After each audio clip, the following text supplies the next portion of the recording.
Hello and welcome to the Warp Shelf. I'm Frank Duran. I'm Deshaun Vasquez. And today, two nerds reach into the pile of... It can be movies, it can be TV shows, it can be video games sometimes, it can be comics sometimes. It's just any sort of art form that moves you. And we talk about what's worth taking with you, whether physically or spiritually. Yeah, what belongs on your Warp Shelf. And today, we're talking about something that does mean a lot to us when we're talking about something that means a lot, an animated Batman show. Especially on Today of All Days. Today of all days? Because it is Batman Day today. Yeah, that's beautiful. That's beautiful. Recording on Batman Day. I'm the reason why we're not recording this as it came out, but because I did start the show, I just didn't finish it right away, but I did finish it the other day, the minute I had a moment to myself, and I'm very excited to talk about this. As much as any Batman animated show we're going to be excited to talk about, this one is kind of special in a lot of ways, and I'm excited to talk about it.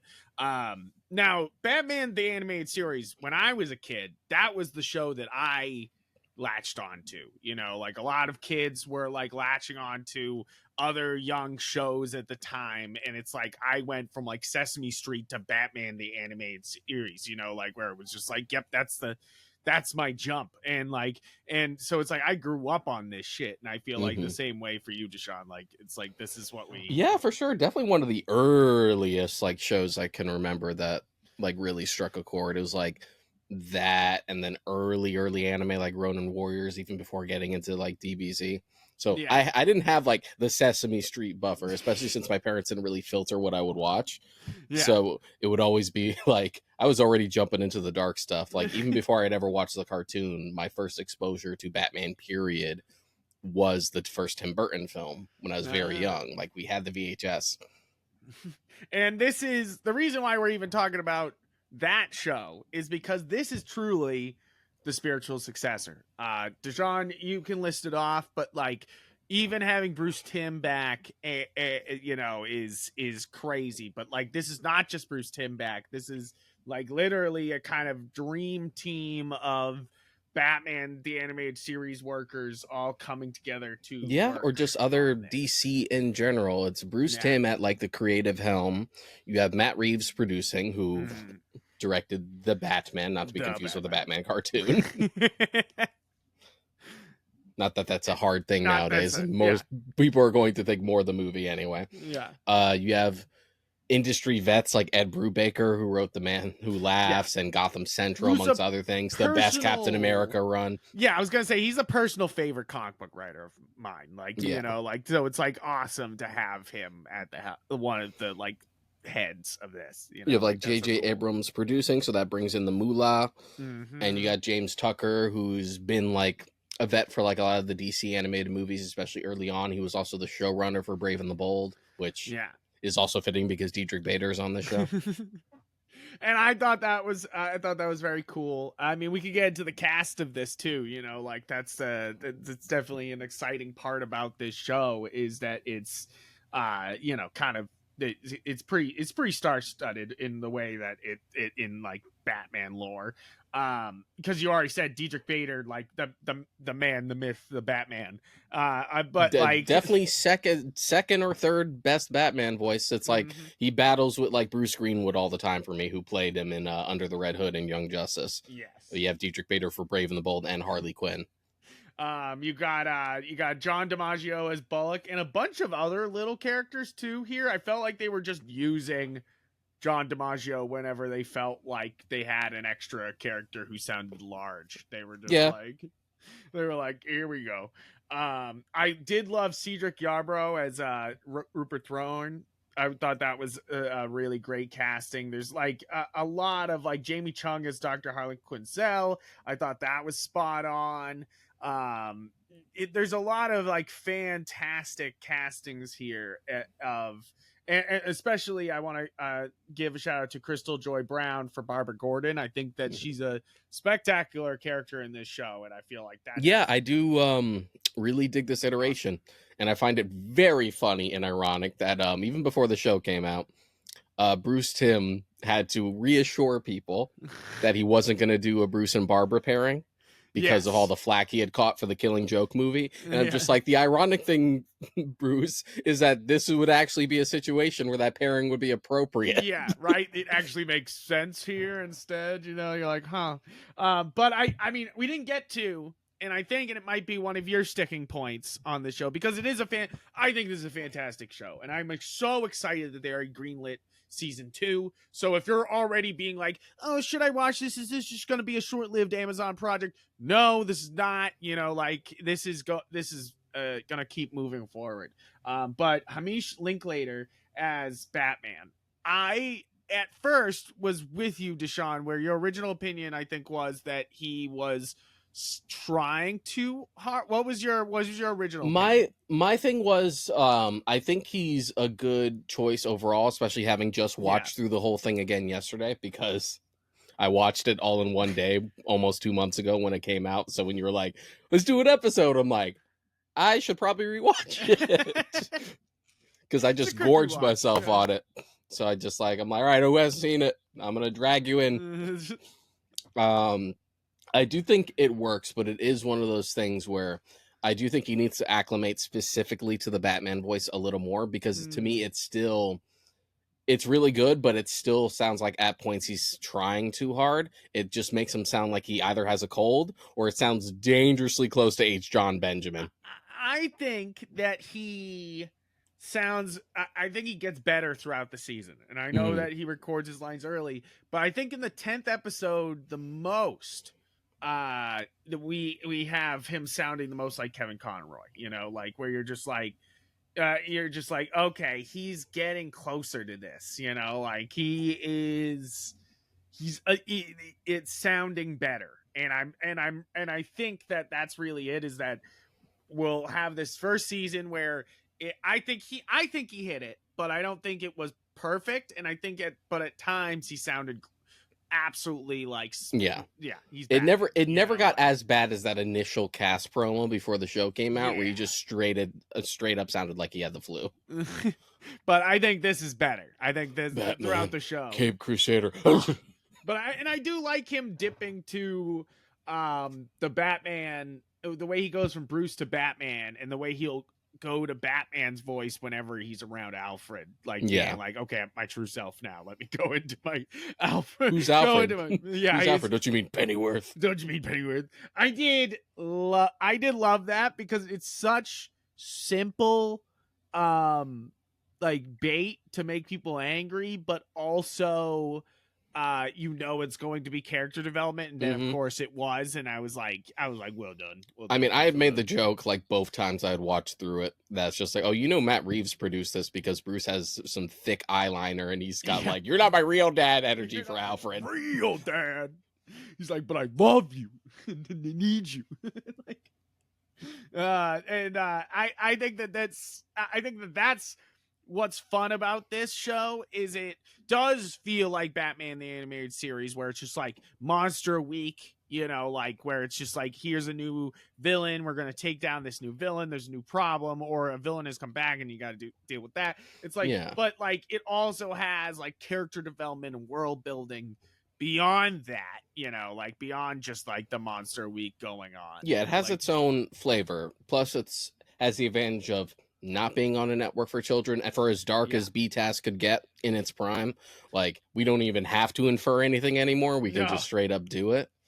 I think that was pretty cool. That like invoking it with like this golden age aesthetic, which is something Bruce Timm's been toying with basically for years. I don't know if anyone remembers that old Strange Days short that he had made for Batman's 75th anniversary, which is basically this. Yeah.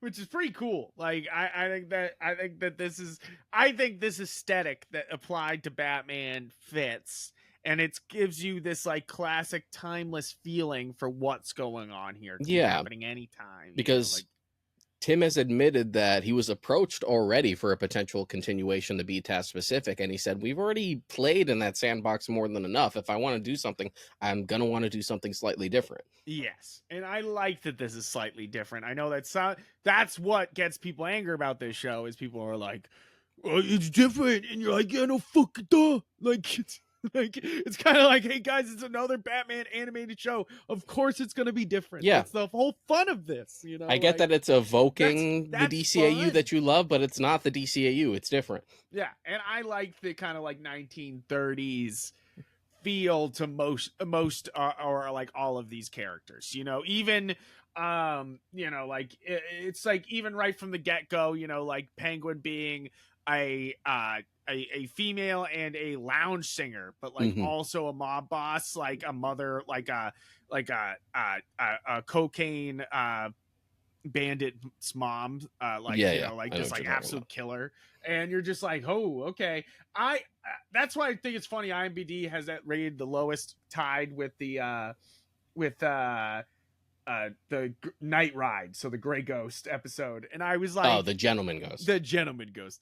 I was like, I completely disagree, because I think that starting episode, Deshaun, got me hooked, because like you went from being like, okay, we're like really changing. Look, we're calling Alfred Pennyworth, you know, the whole time. Like, so we're seeing some guarded, you know, Bruce still isn't dealing with shit. And you're like, okay, cool. We got some like young Bruce not dealing Yeah, with just shit. like the mission. It's The all about the mission. mission. It's all about the fucking mission. And I like that there's, you know, a different Penguin, and it feels so different, but is Penguin. Like that's the thing, is like it's still it's so different that you're like, yeah, okay, that's great, you know, like that runs. And And plus, then it's her firing off a cannon into Gotham, I was like, okay, so this whole time she's been firing a fucking cannon into I a love that it's city. just I straight up love a that. giant cannon on top of the iceberg lounge, Yeah, like yacht. I'm like, oh, that is so pulp. You'd see that yeah, as something like the Rocketeer, no problem. right. That's why I kind of fell in love with that episode, because then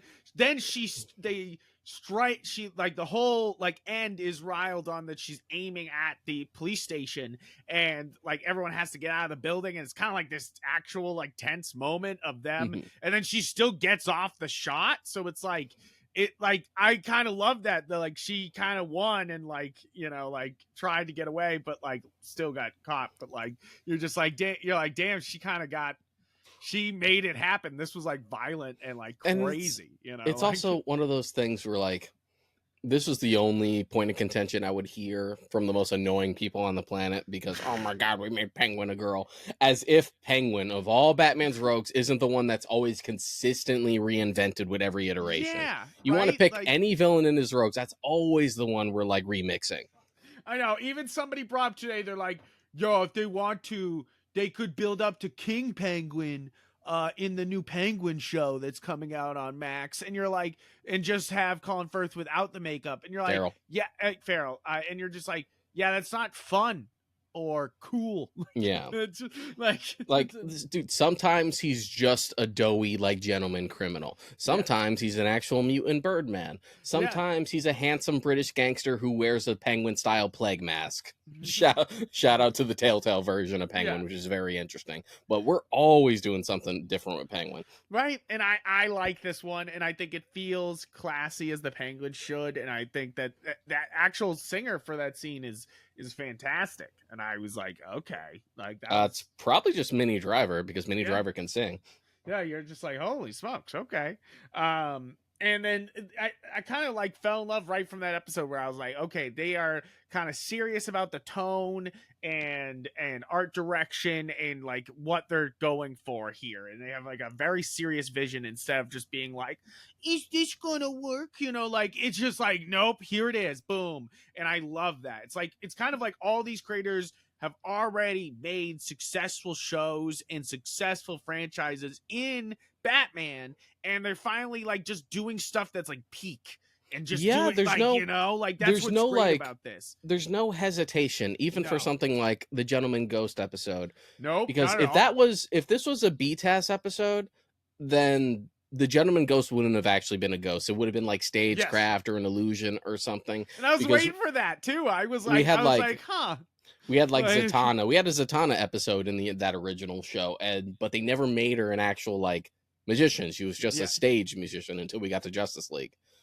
But Uh, And I'm glad. There's like, okay, that tells me that you're just willing to do supernatural Yes. stuff, which before you had to wait till like Superman and the new Batman Adventures to get to. And I think they do a good job of that too, because they wait till episode 6 to like do that, like, hey, there's some supernatural history in Gotham, and that's like Hmm. what makes it fun, like, and connected, and Yeah. you're like, all right, cool. Raish doesn't have to be the only slightly supernatural thing because Yes.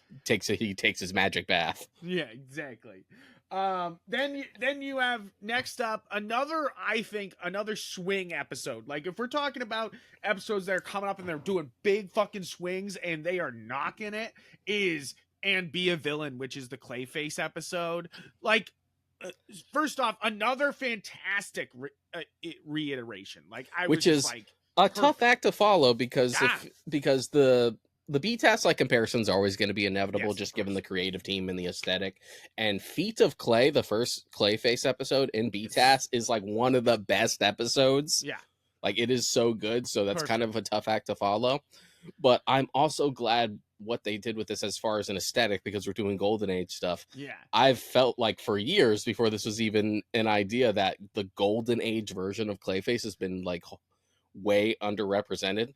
Because Yes. once we got to Matt Hagen in the comics, we started doing the whole shape shifting thing. Yes. Whereas in the comics, the original Basil Karlo was more like a Phantom of the Opera type villain. Yes.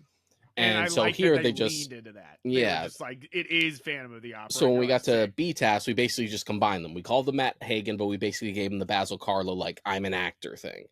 Here, we get to keep both. We keep the Golden Age aesthetic, but we also keep the shape-shifting aspect. And it's cool. I just like, I like that. I love the, like, old Hollywood feel to it. I like the old Hollywood feel. I like that this was kind of an origin episode for him too. It was like, here's how it happened. Like here's how Clayface became this. Like, and I thought that was super interesting too. Like that it wasn't just like some like accident. It was like something he was like seeking out and trying to do, and it just like backfired on him, and you're just like, ooh, I like that. Like, I like that take on it, like an actor pushing it too far, and you're just like, that's cool. The nerves of steel of the actress who's about to be killed by a swinging like pendulum to still be like, I don't believe it. Your acting just isn't genuine. It's just like, is this really the time for constructive criticism, lady? Oh, Jesus. Then you have another not really a new take. I would say for the next episode, you have the Kiss of the Catwoman, and Catwoman is not really a new take because it is very much very platonic ideal Catwoman. Yes, like this is like, I would say it's like Bill Finger, like type of like Catwoman. Like this is original writers being like, here's Catwoman, and I kind of dig that because like it feels very like true. Like we are doing like Catwoman as Bob Kane and Bill Finger would suggest. Like and you're just like, all right, cool, like let's roll. And voiced by Christina Ricci at that, which is like, it's like one of those things. You're like, how do we not do this sooner? It's the same thing when we got her to play Harley in like one of the audio dramas they made for Spotify. It was like, we hadn't done that yet. We haven't done that. Why haven't we done that yet? Like, why have we done this? And I think that this is a perfect like Gotham world building episode, too, of just like expanding on like like the balls that like Bruce Wayne is expected to go to. And like I like that this is not even the Bruce Wayne of Batman the Animated Series, which was always suave no matter what. Like always, this guy is still kind of a bumbling weirdo even the whole time he's like Bruce. Yeah, like, again, I think that's like the Matt Reeves part. Yeah, right. You're just like, I like that though. Like, like he's not like a perfect mask to everybody around him. He is a little weird, like to the point where like he's not like taking the hook for the Catwoman stuff at all. Yeah, like, right. That is very one-sided. Where it's just like, oh, she's into me. He's like, I don't care. Batman ain't no simp. He's like, I don't have time for this nonsense. There's only the mission. Oh, the mission. You did crime. And I do like I thought this was a very I thought this was a very good episode and very well put together. I was like again just like swinging with this. Now you have the Night of the Hunters, which is next, which is uh it's a lot more Montoya this episode, which Hmm. I don't think we've talked about Renee Montoya being like kind of a main character here. I think that is so cool. I love some Gotham All of the PD like all the looking. GCPD stuff, that's where you really feel like Ed Brubaker's like Yeah, fingers in the right. pot. Just Right, like, but oh, this is so Gotham Central at points. yeah, right. Like you're like, hey, we're dealing with the guy who wrote Gotham Central, like, and he's just giving you that, and I love that because I also love that Flass and Bullock are straight up just like bad guys this time. Yeah. You know, like Bullock it. is often like a rough cop, but not a dirty cop. Yes. And here it's just like, yep, yeah. No, no ifs, No, no, ands, no. or buts about it. They're both bad. They're both bad, and you're like, okay. And like, I kind of like how everybody's kind of on the upkeep for Thorne at points, you know, like, or you know, any criminal, like even like I'm jumping episodes, but like I love the moving target episode with Barbara Gordon, episode 7, where it's like the twist at the end is that the cop the whole time was gonna get that money by killing Barbara, and you're like shit. Yeah, which is also a clever turn for like comic book readers because you're like, Yeah. no, it can't be. That's Jim Gorrigan. Yeah, That's right. and it's like that's the Spectre, depending on the iteration. It's Just like so, you know, he's good, and then that turn. It sort of reminded me of like the Gordon villain twist in the Gotham by Gaslight movie, where you're just like, yes. no, you would never think Gordon No, because you would it's never. Gordon. It's Gordon. Come on, what are you thinking? But back to episode 4, Night of the Hunters. This is Montoya like kind of led episode, but like it is about Firefly, which like Or Firebug, as he keeps Firebug, correcting as people, he which keeps is which was a thing that predates Firefly. That's funny. I like this episode because it feels like they don't have control of Firefly. It's just like he's just free, you know, like and just messing shit up, you know, like. And I think that was a cool take on him, that they keep trying to like wrangle him, and he just kind of gets out and burns shit down. And you're like, no, stop, he's free. Yep, he's out for burning shit, and you're just like, God. But I do like the full turn of like bad guys for Flass and Bullock in this episode, like fully, you know, like Mm-hmm. they're doing some bad shit. And I think it's funny that this is one of the most highest rated episodes on here, except for The Killer Inside Me, of course. I think, and the last 2 episodes really is the highest of all these, other than I think it's because of like the slight status quo shift that Bullock and Flass are basically rewarded for their behavior by the mayor. Yeah.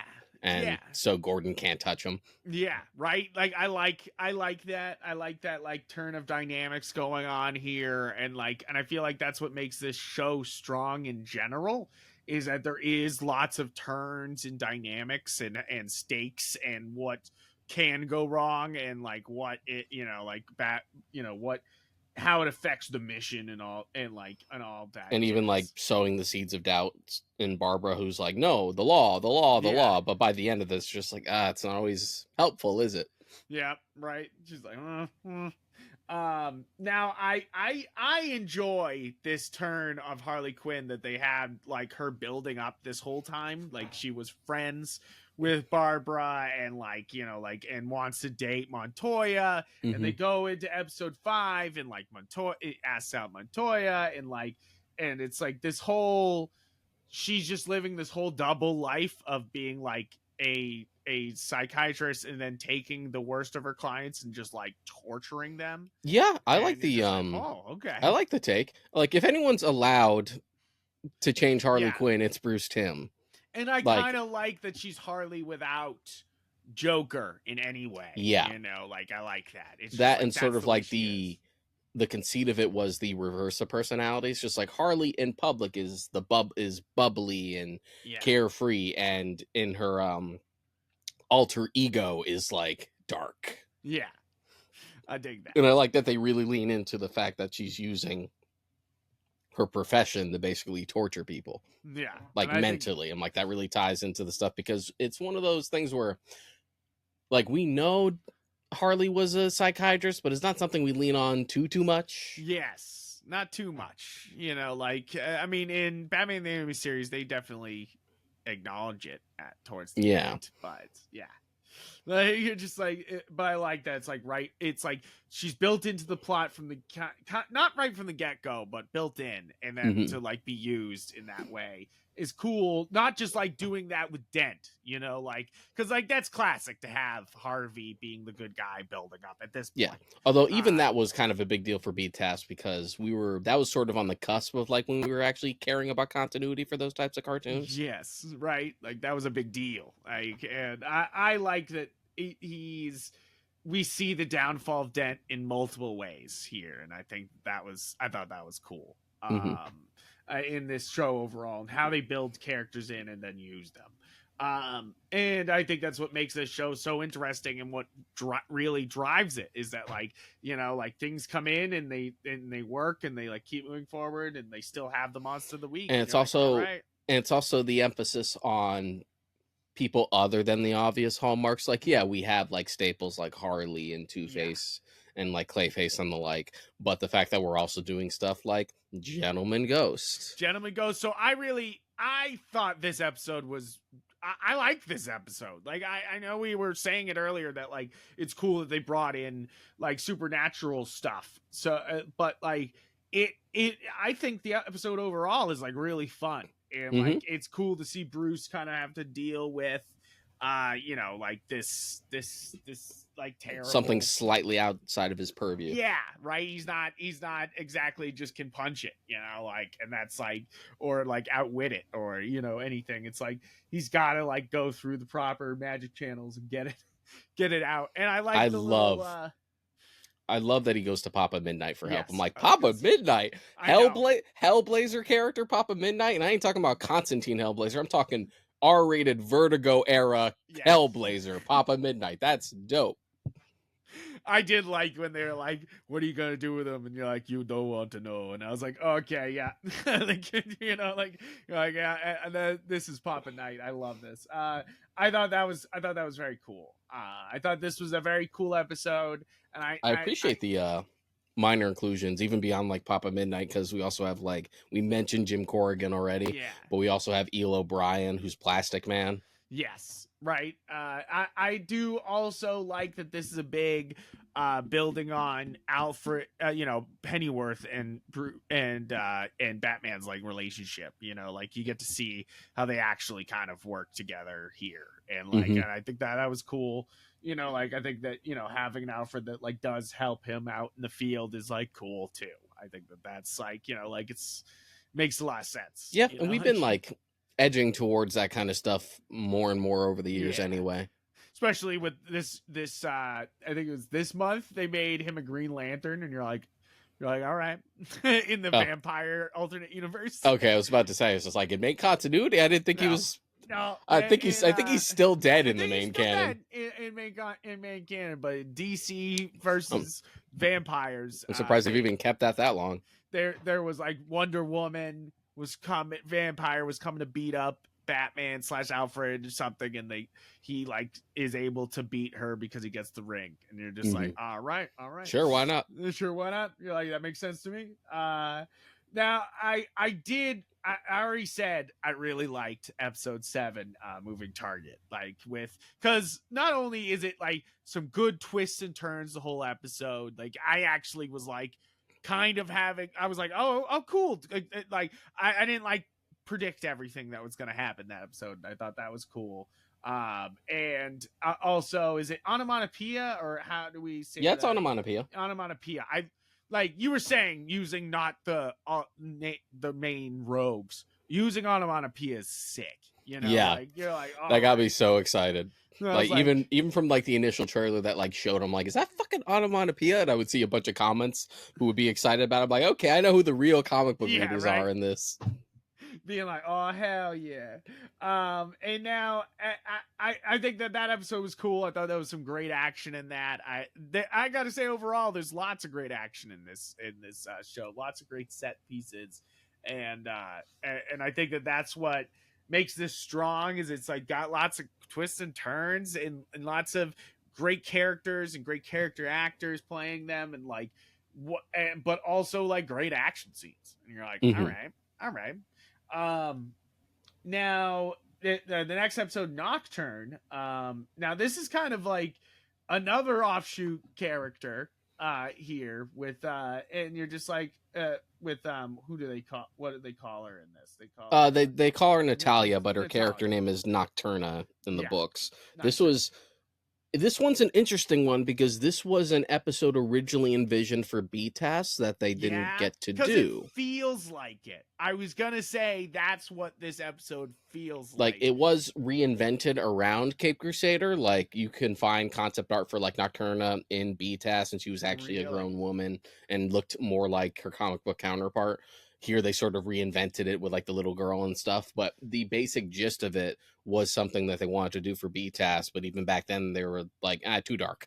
Too dark. Yeah, they were like, I like this episode a lot because I think that's cool that they're using her. It felt like a Batman animated series episode, especially with Bruce going to a fair. You know, it doesn't make Mm-hmm. any sense. You know, like, but then he's got a plan. You know, and he's with some random lady. You know, like, Which is you know, conveniently like, situated right next to the home of the Infinite Robins. yeah, All the Robins. all the One Robins. stop shop for all your Robins, Get all except the Tim for Robins. some reason. Yes, that definitely. I think that was the most like this is a different universe episode out of maybe this out of this whole thing. You know, like because there's a lot of like continuity. You know, like characters changing, but like continuity changing wise, you're like, oh, interesting. You know, like that. All the Robins are the same age and they all exist at the same time. Except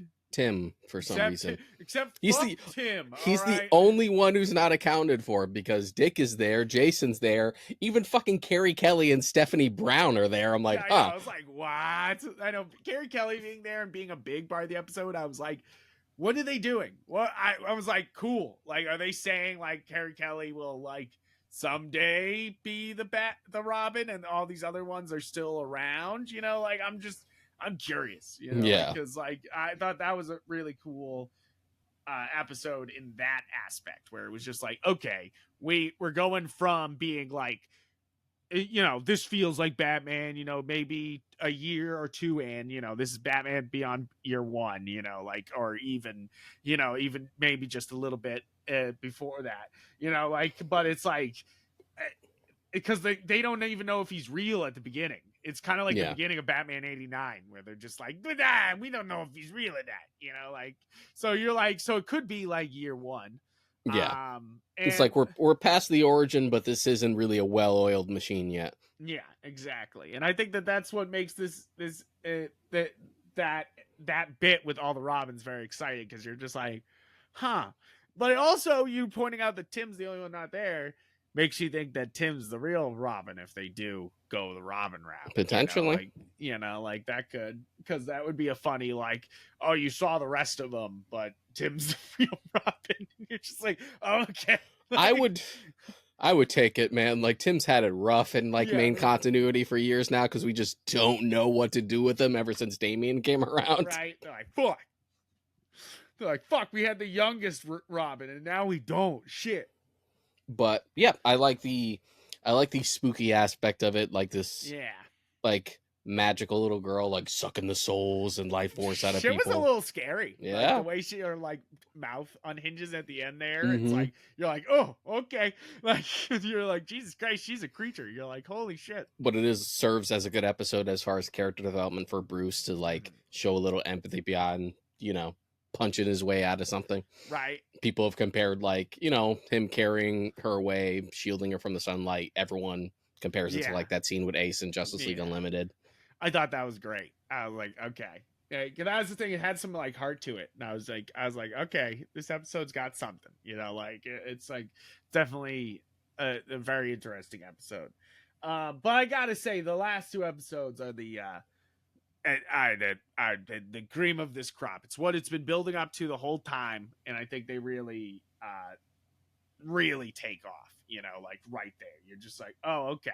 Because it's like, and that's the other thing about the Nocturne episodes is also building up Harvey, um, you know, being turning on Thorn, you know, like it's like built up that like he's working with Thorn and then he turns on him the first time Thorn asks for something.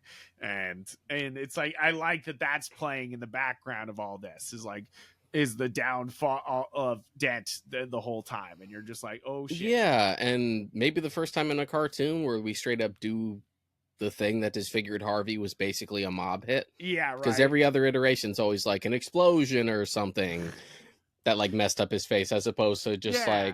like, And hey, yeah, like sometimes they do the in the you know, courtroom, but like that's not always. So it's just Mm-mm. like I like that, you know, this is like doing it like he does something right, but he's, you know, turning his back on the mob and then bam.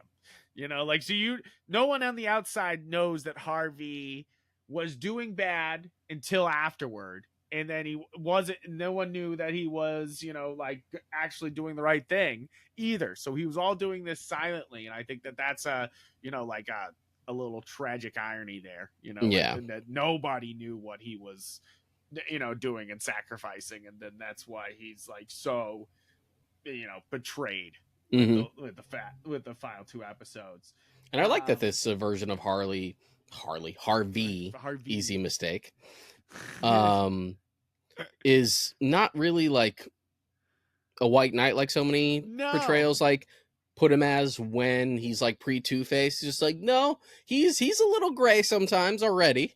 Yeah, he's already making some bad decisions, and you're just like, okay, like it kind of shows off that more Two-Face part of him, you know, Mm-hmm. like that's not just uh you know, like the white knight who does right, who's mad sometimes, you know, like Yeah, I'm not it's less taking full about with that like kind I of was part, but good and now the bad side that I've repressed has come out, and it's more just like there was balance before and now it's all yes. out of whack.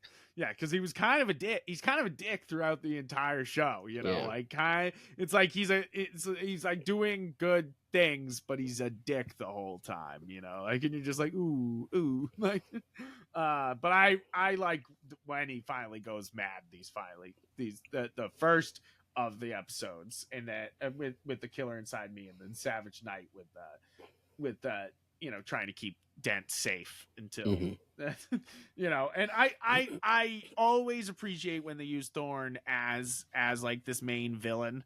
I think it works well, you know, like this actual like mob boss, you know, street level, you know, like bad guy. You know, I like that that's the true villain behind all these monsters of the week, you know, Mm-hmm. like is really just this mob boss. And I like that they like that Harvey kind of like gets to him this episode too, you know, like he like gets close to him and gets almost to kill his kid and like crashes into his house, and you're just like, oh shit, okay. Like this is a like Harvey's like a this is a different type of Harvey, you know, like Yeah. this is a, and I dig that, you know, like I think that that's cool that he's like completely lets the other side take over, and he has Mm-hmm. those There's no moments where he like isn't. girlfriend to have be his moral compass or anything. Mm-hmm. No, nothing like that. And I think that that's I think that who's playing Harvey Dent again? It's It's Dietrich Bader. Dietrich Bader. He's so fucking good as him too. You know, like I feel like he brings a lot of emotion to this role, and like especially when he's Two-Face, and you like feel bad for him with Bruce bringing him out to dinner that like that night where he like Mm-hmm. kind of goes crazy, and you're like damn Bruce. That was not being a good friend. You basically were like, let's incite the madman a little Yeah. bit, you know, like, and you're just like, oh no, I like do like the Two-Face design, but I do. I do think it could have been stylized a tad more. I like it Like a lot I because didn't need like a there's full on like blue or red coloration for yeah. the face, but I think if it was maybe if it was like a little more sallowed and gray in the same way that his hair is, just like a Mm. slight tinge, it would make it stick out a little more. I like it because there's moments where you can see he still has that face underneath. It's just like seen through, you know. Like I like Mm-hmm. that there's still like this side of his face is perfectly fine. And it's like, and I love that that's like you can still kind of see the Harvey Dent behind it, Yeah, but I like that it's it's exposed. I like that it's not what is the word I'm looking for? Bruised.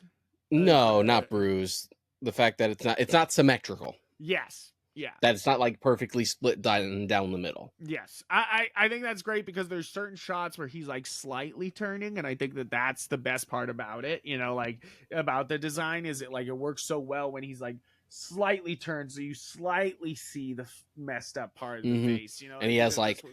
control of like most of his mouth Yes, like I thought that before it was like cool. before it like fans out, and the fact that like one of his nostrils is flared. Yeah, you're like, whoo. Like I think it works so well when he's going out to people and like being the Harvey face and then he turns, you know. I think Mm-hmm. that works really well here. And like of course that's like a classic Two-Face thing, but I feel like it's like really works here and with this design where it's kind of like the same colors, and I think that's cool. Um and I think that you know these two episodes kind of feel like a great two-parter. You know, like this great like you get to see Harvey try his damnedest to kill Thorn, and then two you gotta like you get to see Barbara try her best to save Two-Face from Thorn. You know, like Mm-hmm. a little bit of revenge, and you're just like okay, and it's like pushes Gordon and Batman to like the limits there, and you're just like that's cool, I like it. Like and you know the full on like Flass and Bullock Bullock corruption. corruption towards the end there. I think that that's fantastic. I was just like okay, like I'm like all right, there it is. Like but I think that this is a fantastic show that has a great ending. And even if you just left it at this one season, I'd be very happy. I'm so happy it's got two seasons. I think that there's so much planted here and so much more to go with other villains and other things to do, that like this show has legs, and I'm excited to see that Amazon also believes it has legs. Yeah. And it's also just nice to have like, because I mean there's been an itch for like good animated superhero content lately anyway, and it's finally coming to fruition with stuff like this and X-Men X-Men. 97 and the like, because it's been kind of scarce because the a lot of the Disney like Marvel cartoons after they took over Yeah. weren't really doing it. We haven't No. had like, other than like stuff aimed at like really little kids like Unlimited or like Batmobiles or Yeah. something. Like the last cartoon we had was Beware the Batman. That was in 2013. Yeah. That's Like like it's like dang. something like My Adventures with Superman. It's just like we haven't had a Superman cartoon since the animated series wrapped Yeah. up. So you're like, oh God, I'll take anything at this Yeah, point. right. And I mean, thank God for my friend Superman. I think that show works really well, and I'm excited to watch more of that. I need to watch more of that show. I'm caught up. You're caught up. Nice. Yeah. I need to get caught up. I don't have HBO anymore. My sister-in-law was paying for it. She's not paying for it anymore, and I'm like, damn. I'd say you watch enough like stuff WB and HBO related to warrant it. That's kind of like, it might be worth it. It might be worth it. But yeah, get my own. You're just like, hey, but I mean, at the You probably moment, would have if Cape Crusader ended up on there.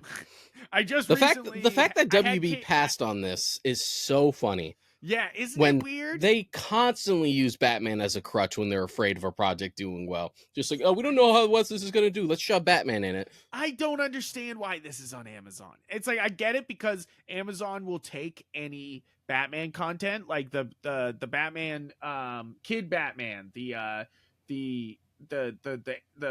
Christmas movie that they put out like a year ago. Yeah. Is not available on Amazon anymore, which I think is very interesting. You can't watch it on Amazon, even though it was produced by Amazon. So that has me worried about this show.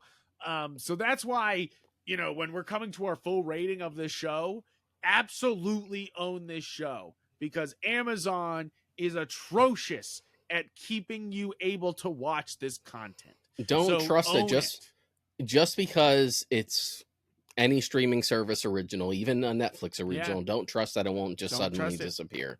And like it will literally, if you like this as much as I think I like this, I want to own this, you know, like and I feel like it's one of those things where you're like, Like, oh, never assume people it's should. always going to be there Yeah. just because you're so used to streaming services.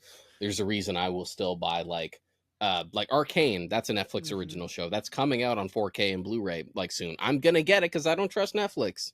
Yeah, that's fair. I Because own the Criterion Collection of Marriage Story. That's a Netflix original movie. I still own it physically because I don't trust Netflix. Yeah, and you're They like, just I won't announced always have Netflix. they had No, no. just announced that like Voltron is leaving Netflix. So it's like that's a Netflix original Yeah, show. you made that. What do you mean it's leaving? You know, like that's You can't even Disney get does like it all the time. you And you're can't like, even "Get get outta here." Lilyhammer. The first Netflix original show is Really? unavailable now. That's stupid. The first show they ever made.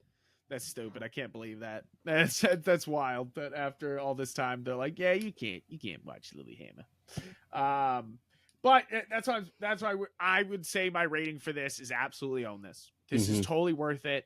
Put it right next to your Batman the Animated Series and be proud. Mike has a very nice that's what this is. special edition of Batman the Animated Series signed by Kevin Conroy. Rest in peace. That's a goddamn flex and a half. But they. And that's what I'm saying here is if you're a Batman the Animated Series fan, if you were a kid growing up, you watched Batman the Animated Series. If you're an adult and you got into Batman the Animated Series, you will love this. You know, like this is right up your alley if you're a Batman the Animated Series fan. And even if you're not, if you never watched that, but you're just like a Batman fan in general, this is awesome. Yeah, especially if you're more of an adult about it and understand that there are different iterations that exist. And you can accept it for what it is. I know. And it always comes out, you know, like it's like, I feel like it's like the fun of comics is doing all these like variants in different universes and different takes and stories. It's the classic, just like, oh my God, everything's the same. Try something different. We try something different. It's different. Why'd you do that? So many people don't have the like fucking like capacity. I always have to. This is the fun part about comics. I always have to like step back and remember that like social media is a bubble within a bubble within a bubble, and not actually representative of the people who like love this stuff. Yes, exactly. Because it's like, you know, you see the people just like pissing and moaning about Spider-Man all the time, and you're just like, yeah, but that's still the #1 read comic. That like most people like what's happening, you know, in most situations. You know, I think it was like a statistic that I had seen once that of like the countries that even have like internet and use it frequently, like Twitter only makes up like less than 10% of the people online. But we treat it like it's news. All of it. Yeah. We treat it like it's the like it's the actual public perception. It's like, no, it is niche. It is a bubble within a bubble. It does not actually represent what people want. Exactly. And I would say it's even smaller now since Elon Musk, like, because they've lost a ton of money and a lot of followers. I don't have we Twitter, see this all the time where like stuff you don't realize still does well. Like anything on network TV. Like any TV show, like say like Yellowstone, that's a huge hit. That does bigger numbers than any hit streaming show that you're watching because boomers love that shit. Yeah. But you don't think about it. And just because Twitter's not talking about it doesn't mean it isn't a hit. Exactly. It's like when Avatar 2 came out. Just like, how is Avatar 2 gonna do well? That shit has no lasting power within like pop culture. And then when it came out and made a shitload of money, they were so surprised. Like, what do you mean this made money again? I mean, I was saying the other day, I was arguing because there was somebody being like, oh, fandoms. Avatar's a fandom. And I was like, since when is Avatar a fandom? But to be fair, it's the #1 grossing movie for a very long time, you know, and it's kind of one of those things where 2 made just as much bang bucks, and you're just like, okay, so what do you call them? Because they're into this. General, it's a fandom, actual general audiences don't fucking care about Twitter or Rotten Tomatoes and the like. They just go see something. They go see something. Exactly. They're just like, no, I'm going to go see that. Not everyone obsesses or hyperfixates on this shit. They just go see a movie. Exactly. Which is fair. I feel that. I wish I could just do that. But, well, I mean, we're in a different case. Yeah. Sometimes I wish I could just do that. But, you know, you're just like, eh. Like, that's not in the cards for us anymore. We could, but at least we have like the self-awareness to understand the perspective. Yes, exactly. But I would say absolutely this is this is totally worth owning. This is absolutely a must pick up for Batman fans. Yeah, enjoy. Enjoy it. Like, Enjoy the that's, Batman like, content and enjoy just this animated superhero renaissance between this, X-Men 97, Invincible. yeah, Hopefully more stuff.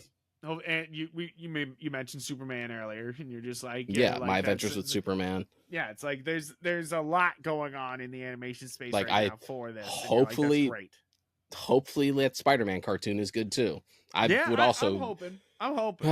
would be nice. There hasn't been a good Spider-Man cartoon since before Disney bought Marvel, so it's like the thing is, it's like it's so disarming to put on an animated show too. It's very easy for me, and I feel like a lot of people feel the same way, like, and that's, even as an adult, you're just like, I want something animated, even if it's not, and that's what's cool about this is I feel like they're starting to recognize those people who are like, yeah, I like watching an animated show, and yeah, it might be a little. That's also not attached to a bunch of homework. Yeah, exactly. We're gonna be getting stuff like Creature Commandos soon. Yeah, but that's so like excited. I'm super excited too. That show looks like it's specifically made for you and me because we're the only ones who give a shit about. Who wrote this? Us? Like, what the fuck happened here? Exactly. Like, you're like, did James Gunn ask us about this? Damn, like, what the fuck happened here? Like, you were the only one that I could talk to about like the Creature Commandos cartoon because we fucking read Frankenstein Agents of Shade right in college. We're just like, oh, we know who those are. We know who Frankenstein is. We know those guys. I know. All the comments were like, who are these people? I'm like, you don't know shit, motherfuckers. Like, it's like, god damn. Like, all you people complained about the big three bias in the New 52, but then never actually, bought any books outside of those characters. Right. You're just like, weird. When they're being fantastic over there. You're like, look at that. But DCU's already making me happy. Where it's just like, all right, first on the slate, we're gonna do a Creature Commandos cartoon and we're doing a Swamp Thing movie. I'm like, just like, wow, okay, you read my mind. What are you gonna do next? A Demon Knights cartoon? And we didn't bring up as one of the good animated shows that's happening is Harley Quinn. Like they do treat that well, and then they added Kite Man, and I've heard Kite Man's pretty good. I haven't watched. I'm like 2 episodes behind, and so I'm like through the bulk of it. It's good. I like it. Yeah, it's kind of one of those things where I'm kind of glad this is on Amazon because I don't want like a spin-off from this show. I just want this show. Mm-hmm. Like I just want Kate Crusader. I don't want some weird Catwoman show, that's a spin-off from this or something. I was trying to think of who would be a good spin-off character from this, but like like they could do, sirens, a little bit with this, but like at the same time, I would much rather just see this show go forward, and maybe HBO would try to spin off something like Kite Man, and you're just like, I would much rather just straightforward with this, like keep moving forward. And yeah, if you haven't watched Harley and you like this show, go watch Harley. That's just ridiculous fun instead. I do feel bad for Kite Man though, because people have decided to make it the poster child for other animated content that they're not getting.